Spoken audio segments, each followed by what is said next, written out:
A couple days ago, I came across a sticky discourse on Twitter started by Y Combinator co-founder Paul Graham. He tweeted about the email he received, which was proposing a novel project, until he noticed the email used the word delve. According to Graham, delve is nothing more than a sign that the text was written by AI, specifically ChatGPT. How do we spot AI-generated text? Going by Graham and colleagues' logic, words like delve, burgeoning, safeguard, robust, demystify, and phrases like "in this digital world" are all proof that the text was generated using ChatGPT. Before I get into the ramifications of this for remote work applicants, let me first attempt to see things from their perspective.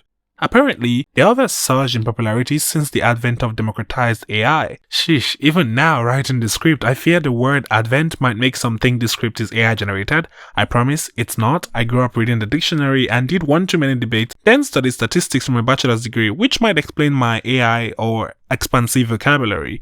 Okay, back to the topic. According to an analysis by Philip Shapira using OpenAlex, research papers and articles with delve in its title or abstract have seen a 0.8% leap from 2022 to 2023, just around the time AI started becoming widely available. Although that percentage seems awfully small, consider that before 2022, only about 0.056% of papers had delve in its titles or abstract, and the leap is even more glaring when you put those percentages into numbers. Before 2023, we had just about 5,000 papers with delve in their titles or abstract, but as of the end of 2023, that number went as high as just under 19,000. But what does that really mean? In my opinion, this is a very flawed approach to flagging AI-generated text. Deciding a content, article, email, assignment, or similar is AI-generated due to the supposedly heavy or complex words used, the sentence structure and composition opens up the flawed way for mass discrimination against certain groups of people who may be unable to write any other way in a formal or semi-formal setting. Which is why this discourse caught my attention. The Nigerian Twitter and diaspora communities took to quoting and replying to Paul and similar tweets, explaining how his approach may be flawed when used on British colonized native English speakers like Nigerians, who get told to prove their English proficiency all through their lives. If you're enjoying this video so far, a sub to the channel would be grand. Seemingly falling on deaf ears, Paul all but insisted that his way, the simplified American way, was the right way should any of these complex English-speaking individuals seek employment in America or at any of his establishments.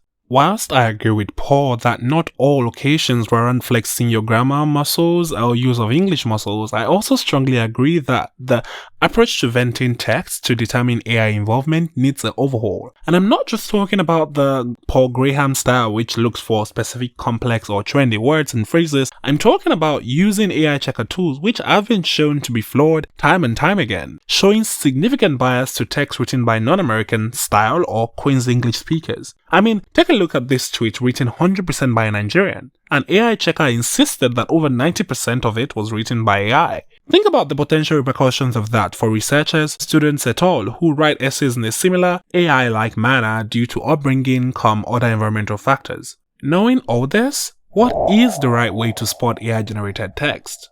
Honestly, I don't know. Yet. I personally think we're moving too fast in flagging AI use as an assistive tool in writing. I think this is quite similar to how the introduction of portable calculators caused uproars in schools and today are now commonplace.